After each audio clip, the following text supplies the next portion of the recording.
I welcome you to Bible Times. I'm Willard Pless.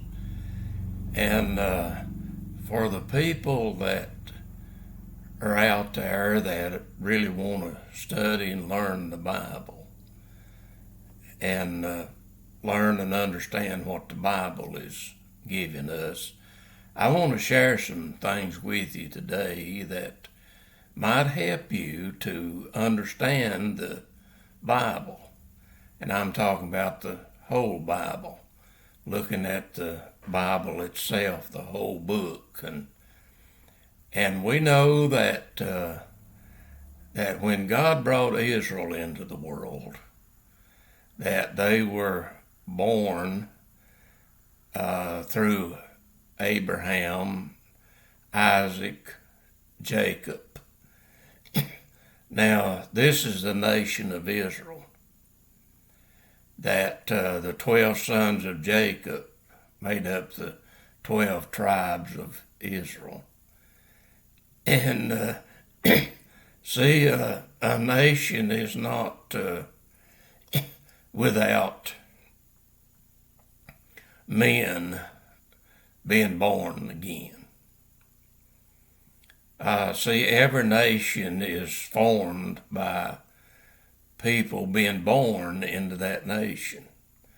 When America started and people came from around the world and come here, and then the children that were born, see, they're the true citizens of a nation, that they're born within the nation. And that's the way Israel was. The nation of Israel was formed by those that were born within the nation itself.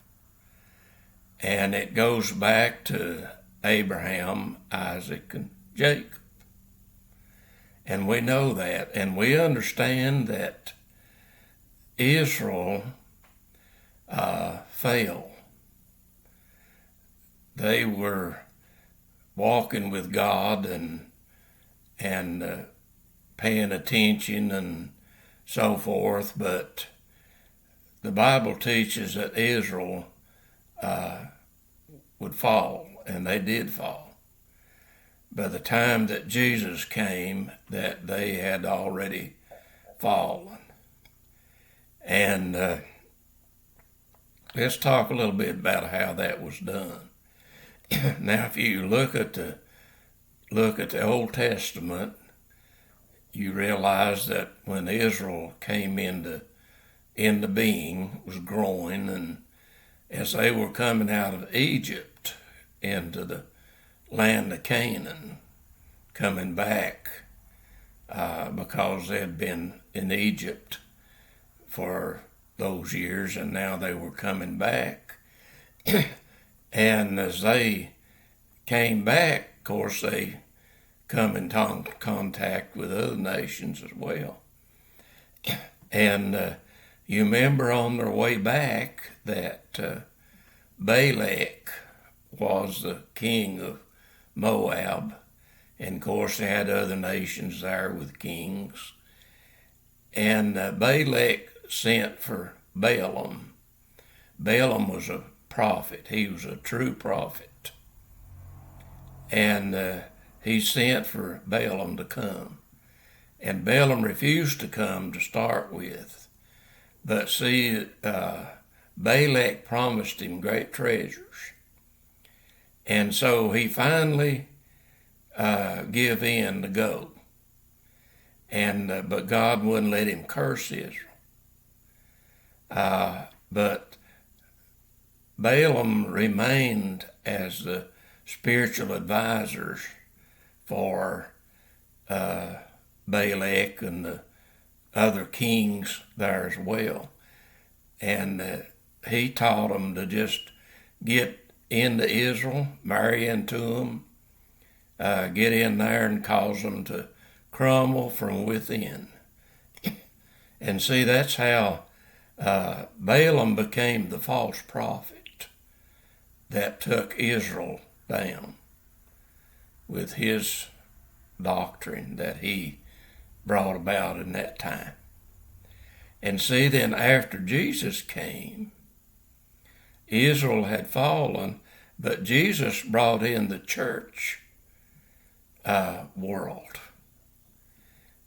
He brought in the church because Israel had fallen. And the church was to take in the Gentile worlds too. That they were to go to all the world, not just to Israel, but they were to go to all the world.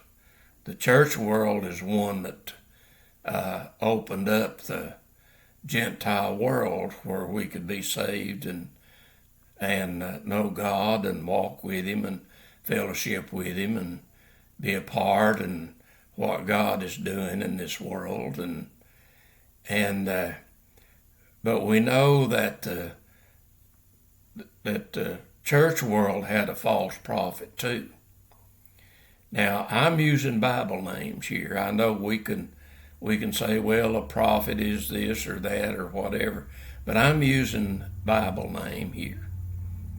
And the Bible teaches that when Jesus comes this time, that He's going to take the false prophet down.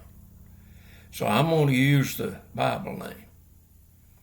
And when we start looking at this, see, the church world has fallen too.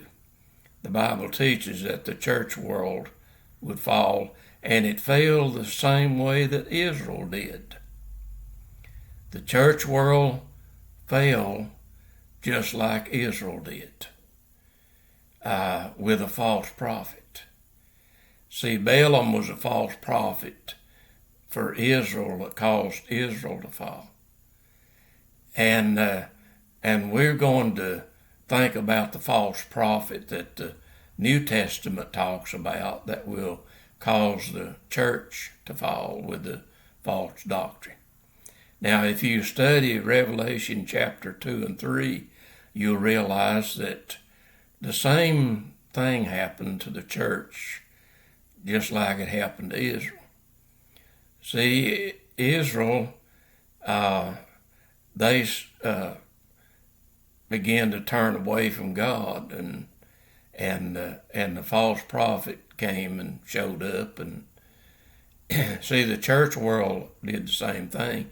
And Revelation chapter 2 and 3 teaches this to us, that the first church is mentioned is the church at Ephesus, and they left the first love. That means to begin to walk away from God and begin to walk with self, and the church world began to turn to itself then, to walk for itself, to not walk to lift God up, but to lift the church up and get people to love the church and follow the church and be a part that way, not really and truly having God in their heart and walking with Him. And so this doctrine began to enter.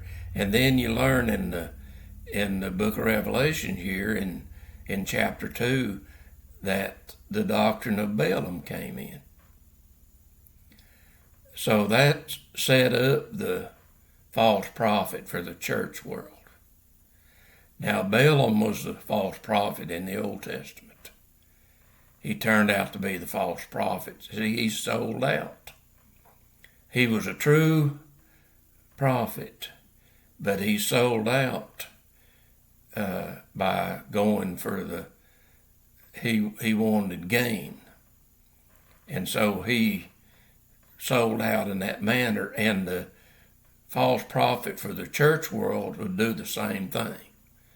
He would sell out himself and bring in false doctrine that would cause the church to fall. And you might say, well, now who is the false prophet for the church world? Well, if you look at World War II and thereafter, you know that Billy Graham became the spiritual advisor for the presidents. And his doctrine was eternal security. It's teaching you can be called and come to repentance, but that doctrine didn't teach to lay the flesh away, to lay the flesh to death. The doctrine said, come and be saved, and you can go back to your own church and be a part there, and see, come forward and become a believer, and we'll give you some literature, and you can go back to your own family, your own place, own churches, and become involved in the church world with the once saved, always saved, the doctrine. And so that has caused the church world to collapse, to fall. And Balaam was the false prophet for Israel. And we know that Billy Graham was the false prophet for the church world with the false doctrine of once saved, always saved. And we know that doctrine is still in the government world. Now, you might say, well, now, I've never believed in once saved, always saved. That you say, but do you really? Do you really not believe in the once saved, always saved? See, the reason people keep walking in the flesh is that they've really took up that doctrine, and they've been called, and they've come to repentance, but they don't lay the flesh away. You can say whatever you want to, but it's what you do. It's what's in your heart. And the Bible does not teach that kind of doctrine. Jesus taught that you can receive, but if you don't let the seed get roots in your heart, you're not going to last long.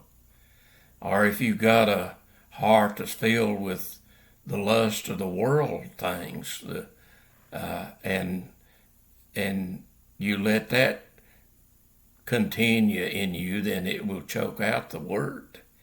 And the Bible says you become unfruitful. So a lot of people have been called like 50 or 60 or 70 years ago, but they still not yet laid the flesh away. They're still walking in flesh. And the Bible teaches that if you don't lay the flesh away and really and truly begin to walk with Jesus, that's going to lead you to death. And Paul taught that in Romans chapter 6, that if you don't, when you come to be baptized, that means you're putting the flesh to death. You're burying the flesh. You're not going to walk with flesh leadership anymore. See, Jesus has set you free. He's healed you. He's taken away the flesh control of your life, and you have the ability to lay it down. You couldn't do it before, but when he does what he does, then you have that ability. You can lay it down. And you may not lay it down right then, but you may lay it down later in years. See, we read that in Abraham himself, that he spent 24 years before he finally laid it down, and then Isaac could be born, and Jacob did the same thing. He went for 24 years too before Benjamin was born. And see, these are talking about the coming of Jesus to Israel. So this time he's going to come as Benjamin, the great warrior, riding the white stallion through the eastern gate, not the little donkey that he rode when he first came, but he'll be riding the white stallion this time. And so this is a thing that the church has fallen, and now Israel's has been born again. And they're coming to the time here shortly, here in September, at the end of September, the 22nd of September, that trumpets are going to sound. It's going to call Israel to repentance.